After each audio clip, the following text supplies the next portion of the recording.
It's time to wake up.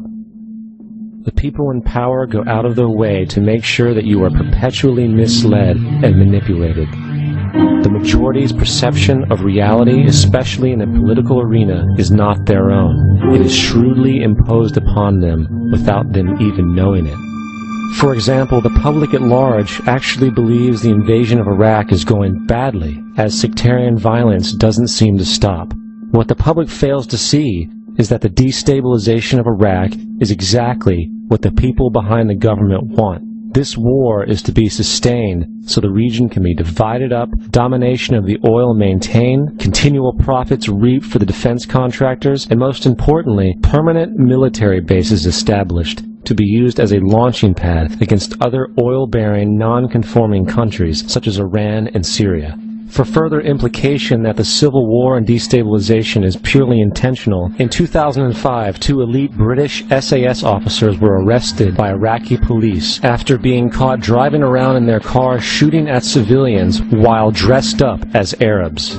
After being arrested and taken to a jail in Basra, the British Army immediately requested the release of these men. When the Basra government refused, British tanks came in and physically broke out the men from the Basra prison. If you wish to destroy an area, how do you do it? Well, there are 2 ways. You can go in there and bomb it and so forth, but that is not very efficient. What you do is you try to get the people in that area to kill each other and to destroy their own territory, their own farms. And that's what's been done in that area. The way in which you destroy an opponent is get him to destroy himself by dividing his ranks against one another. Then you feed both sides. You have agents feeding both sides, inflaming both sides. And they kill each other off. And it's time that some of us woke up to this reality to understand that people who try to maintain empires and create empires do it by manipulating the people they're trying to conquer. You might want to ask yourself why the entire culture is utterly saturated with mass media entertainment from all sides, while the educational system in America continues its stupefying downward slide since the U.S. government decided to take over and subsidize the public school system. What your government pays for, it gets. When we understand that, then we look at government-financed institutions of education and see the kind of students and the kind of education that's being turned out by these government-financed schools. Logic will tell you that if what is being turned out in those schools was not in accord with what the state and the federal government wanted, then it would change it. The bottom line is that the government is getting what they have ordered. They do not want your children to be educated. They do not want you to think too much. That is why our country and our world has become so proliferated with entertainments, mass media, television shows, amusement parks, drugs, alcohol, and every kind of entertainment to keep the human mind entertained, so that you don't get in the way of important people by doing too much thinking. You had better wake up and understand that there are people who are guiding your life and you don't even know it. We're in a lot of trouble because you people and 62 million other Americans are listening to me right now, because less than 3% of you people read books. Because less than 15% of you read newspapers. Because the only truth you know is what you get over this tube. Right now, there is an entire generation that never knew anything that didn't come out of this tube. This tube is the gospel, the ultimate revelation. This tube can make or break presidents, popes, prime ministers. This tube is the most awesome goddamn force in the whole godless world. And woe is us if it ever falls into the hands of the wrong people. And when the largest company in the world controls the most awesome goddamn propaganda force in the whole godless world, who knows what shit will be peddled for truth on this network. So you listen to me. Listen to me. Television is not the truth. Television is a goddamn amusement park. Television is a circus, a carnival, a traveling troupe of acrobats, storytellers, dancers, singers, jugglers, sideshow freaks, lion tamers, and football players. We're in the boredom-killing business. But you people sit there day after day, night after night, all ages, colors, creeds.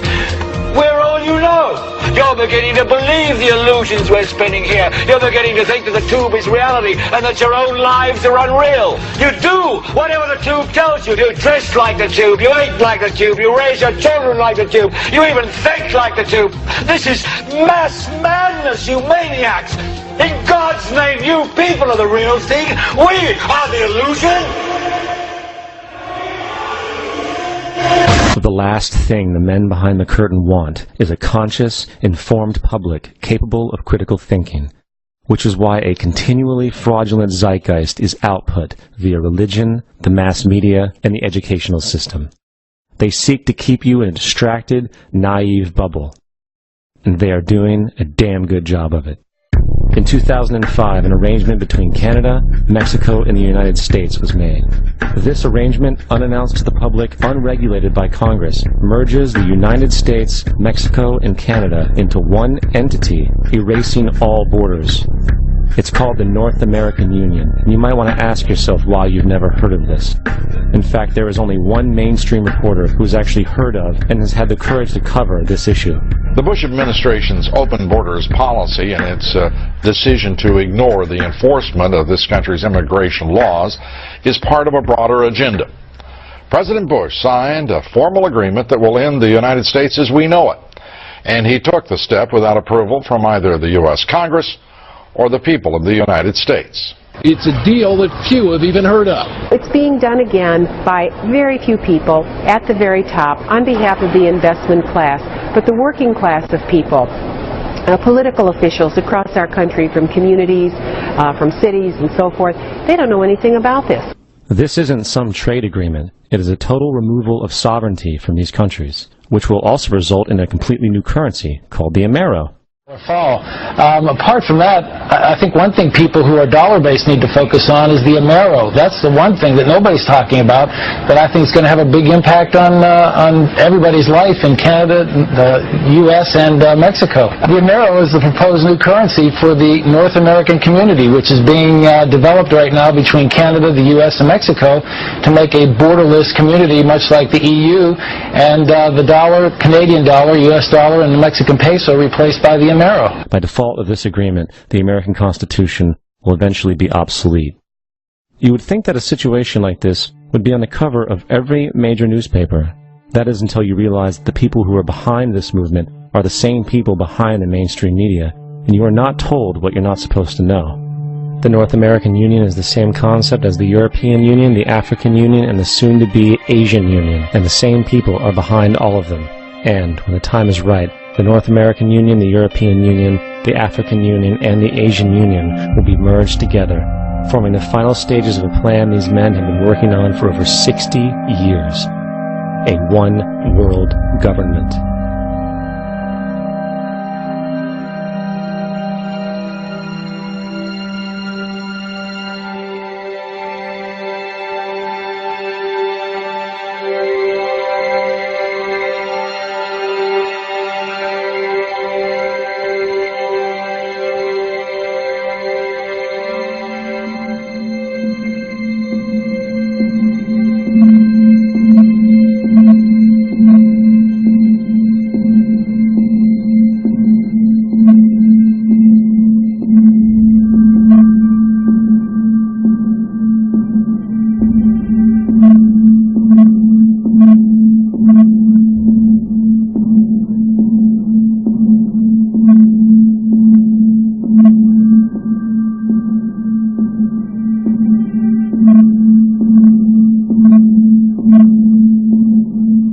One bank, one army, one center of power.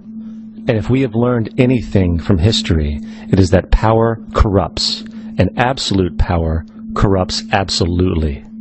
This is Aaron Russo, a filmmaker and former politician. To his left is Nicholas Rockefeller of the infamous Rockefeller banking and business dynasty. After maintaining a close friendship with Nicholas Rockefeller, Aaron eventually ended the relationship, appalled by what he had learned about the Rockefellers and their ambitions. I got a call one day from an attorney woman I knew, and she said, "Would you like to meet one of the Rockefellers?" I said, "Sure, I'd love to." And we became friends, and he began to divulge a lot of things to me.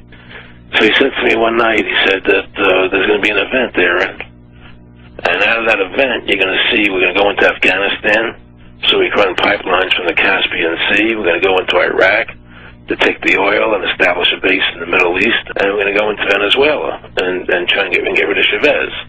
And the first two they've accomplished. Chavez they didn't accomplish. And he said you're going to see guys going into caves looking for looking for people that they're never going to find. You know, he was laughing about the fact that you have this war on terror. There's no real enemy. He's talking about how by having this war on terror, you can never win it because it's an eternal war, and so you can always keep taking people's liberties away. And I said, how are you going to convince people that this war is real? He said, but the media can convince everybody it's real. I mean, you know, it's just that you keep talking about things, you keep saying it over and over and over again, and eventually people believe it. You know, you created the Federal Reserve in 1913 through lies. You create 9/11, which is another lie. Through 9/11, you're fighting a war on terror, and now all of a sudden you go into Iraq, which was another lie, and now they're going to do Iran. You know, and it's all one thing leading to another, leading to another, leading to another. Now, I would say to them, what are you doing this for? What's the point of this thing? You have all the money in the world you ever want. You have all the power. I said, you know, you're hurting people. It's not a good thing. And he would say, what do you care about the people for? Take care of yourself and you take care of your family. And then I said to him, what are the ultimate goals here? So the ultimate goal is to get everybody in this world chipped with the RFID chip, and have all money be on those chips and everything on those chips. And if anybody wants to protest what we do or violate what we want, we just turn off their chip. That's right, microchipped. In 2005, Congress, under the pretense of immigration control and the so-called War on Terrorism, passed the REAL ID Act, under which it is projected by May 2008 you will be required to carry around a federal identification card, which includes on it a scannable barcode with your personal information. However, this barcode is only an intermediary step before the card is equipped with a VeriChip RFID tracking module, which will use radio frequencies to track your every move on the planet. If this sounds foreign to you, please note that the RFID tracking chip is already in all new American passports. And the final step is the implanted chip, which many people have already been manipulated into accepting under different pretenses. We have a Florida family who are really pioneers in a brave new world. They have volunteered to be the first ever to have microchip identification devices implanted into their body. After 9/11, I was really concerned with the security of my family. I wouldn't mind having something planted permanently in my arm that would identify me. In the end, everybody will be locked into a monitored control grid where every single action you perform is documented. And if you get out of line, they can just turn off your chip, for at that point in time, every single aspect of society will revolve around interactions with the chips. This is the picture that is painted for the future if you open your eyes to see it. A centralized one-world economy where everyone's moves and everyone's transactions are tracked and monitored, all rights removed. The most incredible aspect of all. These totalitarian elements will not be forced upon the people. The people will demand them. For the social manipulation of society through the generation of fear and division has completely detached humans from their sense of power and reality. A process which has been going on for centuries, if not millennia. Religion, patriotism, race, wealth, class, and every other form of arbitrary, separatist identification and thus conceit has served to create a controlled population, utterly malleable in the hands of the few. Divide and conquer is the motto, and as long as people continue to see themselves as separate from everything else, they lend themselves to being completely enslaved. The men behind the curtain know this, and they also know that if people ever realize the truth of their relationship to nature, and the truth of their personal power, the entire manufactured zeitgeist they prey upon will collapse like a house